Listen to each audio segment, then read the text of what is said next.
you can be a big part of the solution to the growing leadership gap. So what is a leadership gap?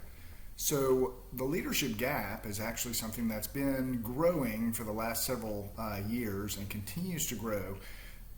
Over 75% of corporate America says that they have a concern or a problem with their leadership pipeline. They don't have enough people in the pipeline. 10,000 people every day on average are retiring from the baby boomer generation, and many others are leaving the workforce because they're looking for small business opportunities, freelance opportunities in the gig economy, not to mention the fact that many people have left the workforce due to COVID and have chosen not to go back or are still unable to go back to work. So the gap for leadership is continuing to grow, and it's a mounting problem for corporate America. The problem is twofold, actually. It's the quantity that I just highlighted, that there's just not that many people that are remaining in the pipeline in corporate America to be those leaders of the future. And perhaps even more importantly, it's a quality gap. So the command and control style of leaders that many of us have endured over the years is really going by the wayside of the dinosaur. And thankfully so, I think most employees would say. And it's really changing because the whole environment is changing. Companies are changing, communities and customers are changing, and employees are changing. All of them have many more opportunities to satisfy their need to either work or purchase products, and therefore they're looking for companies that can be more transparent, that can be more balanced, that can be more thoughtful about their employees and about the community which they work in.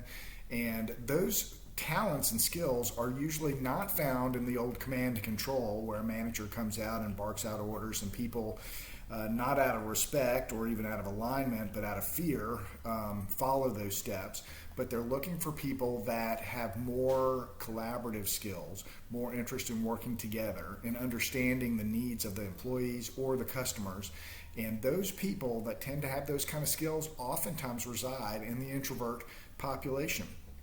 And many studies recently have shown that less than 10% of leadership of varying different levels in corporate America would claim to be introverts. Less than 10%, even though about 50% of the population in general and corporate America as well are introverts. So we're a very underrepresented part of the population, and the opportunity is there today for us to elevate into those leadership opportunities, not just to fill the numbers gap, but to provide a more balanced approach that is welcoming to employees, employers these days, and customers.